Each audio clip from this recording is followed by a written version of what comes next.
Hey folks, welcome back to Challenged. I'm back here out in the shop working on my 1966 Bel Air, and I wanted to kind of discuss with you, when is a frame too far gone to save and you need to do a frame swap? We're going to get into that in this video, but first, I haven't really revealed this car on this channel. Well, I saw this car on Marketplace and just kind of fell in love with it. The price was right as well. The body is in fantastic shape. So I went and got it. The story goes, this car was owned by a family. They drove it. It was their primary car until 1984 when they passed away. Their son inherited it at that point, but he had some special needs, was not able to actually ever drive this car. So they parked it in a barn, and it sat in that barn since 1984.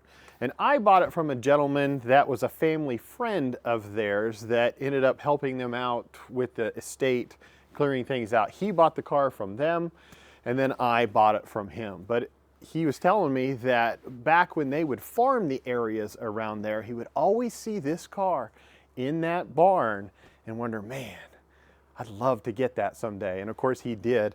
But once he got it, he cleaned it up. Of course, the rats, oh my gosh, the smell inside of this thing is just terrible. He did some cleanup on it.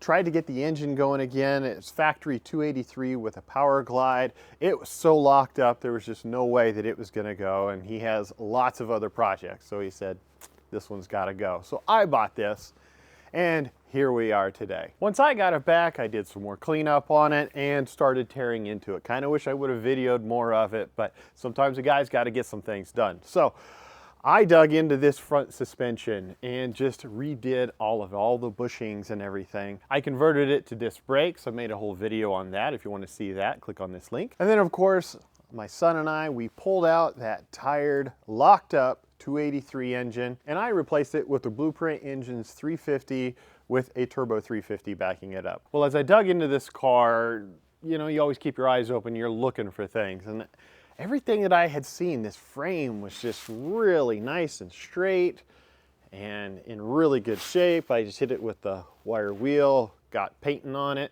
But then I got to this area in here. And as you can see, I've already made a patch and started kind of patching in to this frame. But as I'm doing it, I'm blowing right through the rest of the frame. This thing is thin. Only in this area right here. And of course, once I got this section cut out, all of a sudden there was daylight through on the other side. So if we look at this, look at that. There's a hole, and there's a big hole, and then everything that's connecting this transmission cross member is just freaking rotten. And so it's one thing if the patch is all on one side here, but it's on the other side too. And if we go to this side, well, I cut out a pretty good sized section here, plus a bunch out of here. It's better on this side, but on this side, everything's so thin here. I've just got tons of little booger welds, and those aren't structural at all. Here's what I cut out of it. Yeah, that's just not good. Really thin. And unless I keep cutting further and further up, I'm just not going to get into any good metal. So you have to ask yourself, is this frame worth saving? Even if I continued patching this, well, and I say I'd have to cut out all of my patches that I've already put in because the metal that it's going to is really, really bad. Which means I got to cut out more of the original frame. And it's not guaranteed that what's going to be left is even able to be welded to. Oh man, because the rest of this frame is actually pretty good. Like any frame, here we are in the back of it. There's surface rust on it, but it's not taken away from the structural integrity of the vehicle. Even like the spring pockets, they're still really good. Everything, all of the attachment points are really good here in the back, and these are some of the areas that rust out on these. And you got to remember that most everything from this point back just holds the back of the car on. You could get away with a little bit of rot in those, and then you could just patch it. But everything forward at least up to where the engine mounts, that's all very, very, very structural. And since the area that is bad on mine is right behind the rear tires, even if I put something there, there's no guarantee that it's gonna hold long term. It's probably just gonna keep on rusting. It's not gonna be very structural. I just don't trust this frame. So I think it's time I'm gonna go get a different frame. This would be a much easier decision if, you know, the car was wrecked and the frame was tweaked, or if it was rusted a bunch in other areas. But again, this is a very structural area, plus the transmission mount goes right across, and part of that is rotten. So I think this is gonna be the best course for this car. Again, this is a 66 Bel Air. So my donor is going to be a 65, 66 Chevy B-body. So that could be an Impala, a Bel Air, a Biscayne, Capri. I've got several options, but there's only 2 years that share this specific frame. And let me tell you, there's not a ton of them out there that aren't totally rusted away. Thankfully, I got on the old marketplace because that's where people go to find this kind of stuff. Looked around, see if there was other cars out there or someone that was selling chassis. I found some other cars, but you know, they're in pretty crappy shape and I didn't want to buy a whole freaking car. I did find a guy though out of Iowa that specializes in these cars, and that's kind of one of the things that you need to do is find someone that has a bunch of them. This guy does, and he's got some really good southern-based frames. At least that's where he bought them. And thankfully these frames are not going to have any of these issues that I have. I even told him, I said, hey, I'm going to bring a hammer along so I can tap along this frame, make sure that what I'm getting is actually good. He's like, totally understand, that's perfectly fine. You know, if I got there and you do that to the frame and it just buckles like that, well, that's obviously a bad frame. So I get to be choosy about which frame that I want. Thankfully, like I said, he's got some really good Southwestern cars that have great frames. So I'm gonna go up this weekend and pick one of those up. However, I need to prep this sucker to receive a new frame. And I'm buying the frame bare from him, which basically means there's gonna be no front suspension on it. This car came from the factory in its trim with a 10-bolt differential. And they made big block cars of these that came with 12-bolt differential. So I asked him, it's like, well, do you have a 12-bolt? He said, I do, and it's attached to a good frame. So I'm gonna buy that one. And he's gonna leave it all in the chassis for me. So it'll be a bare front, but I'll have all of the rear for it. And it'll be a 12-bolt, will handle a lot more power. That 350 that's up there, dynoed at 392 horsepower and 422 foot-pounds of torque, I believe. So that would have rivaled the 396s and the 427s back in the day. So now I need to disconnect everything that's attached to the body and the frame at the same time, which includes things like these rear body bolts.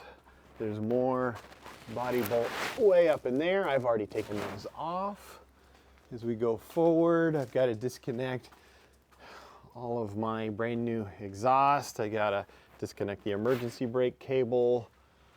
Oh man, there's a bunch of stuff. And then up here, I lifted the front of this just so that I could try to patch in here. And so I already disconnected that body bolt, as well as there's another body bolt right there, and of course mirrors on the other side. Well, I guess there's nothing left to do but to do it. Let's get started.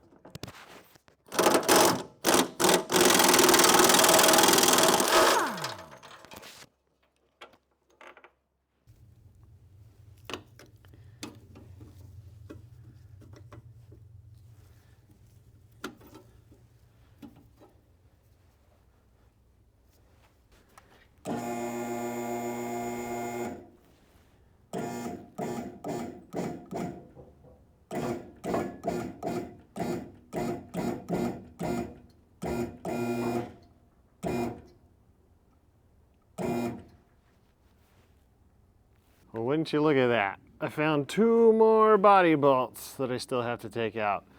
So, let's do that.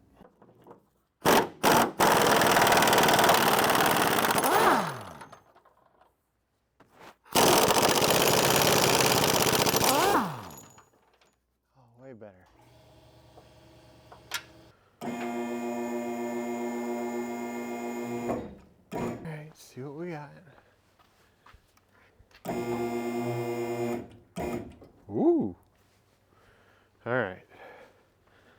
So we're going to be hitting on the bumper right back there.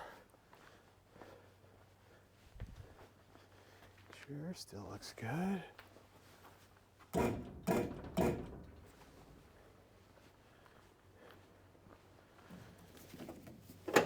There we go.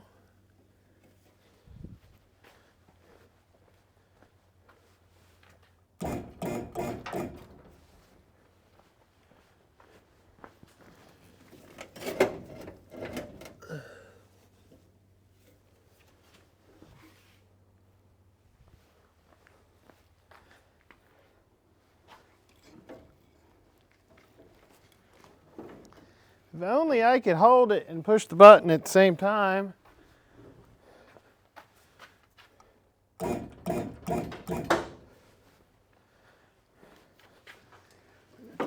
There we go.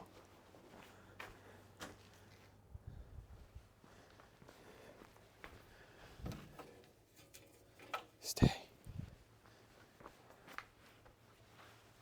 Better look. Well, haven't broke anything yet. Okay. Lift this bad boy up. Sounded great. It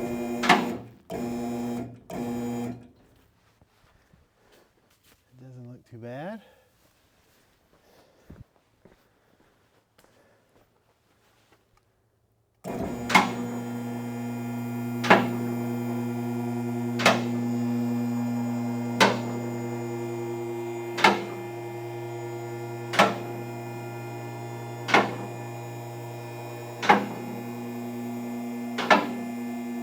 Neat.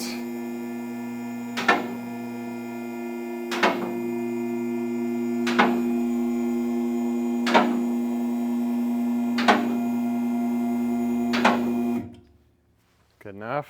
And there she is. She is totally separated.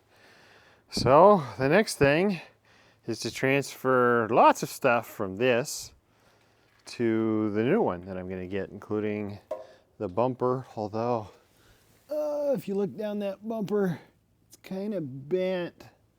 I don't know, I might see if the guy that I'm getting the frame from has a different bumper I can use, but the bumper, the exhaust, the shock, and of course I gotta take the old engine and transmission out, because that's what I do. I put it in, I take it out. I put it in, I take it out. I put it in, I take it out. Lots of suspension. All of this suspension, brakes, it all has to go, including the steering box. And holy crap, I got some work to do. Dang it. Oh, I didn't even see that. See? Can't even see what you don't know until you see it. And then you know that you didn't want to see it. Is this one that bad? No, it's not so bad. But that's friggin' horrible. Oh well. Well folks, I think that's gonna do it for this video. I got a lot of work ahead of me. Next thing I'm gonna do is I'm gonna drive up to Iowa, go get that new frame, make sure it's good, so I can bring it back and transfer everything onto it. Until then, if you wouldn't mind, hit that like button down below as well as subscribe. Stay challenged, my friends.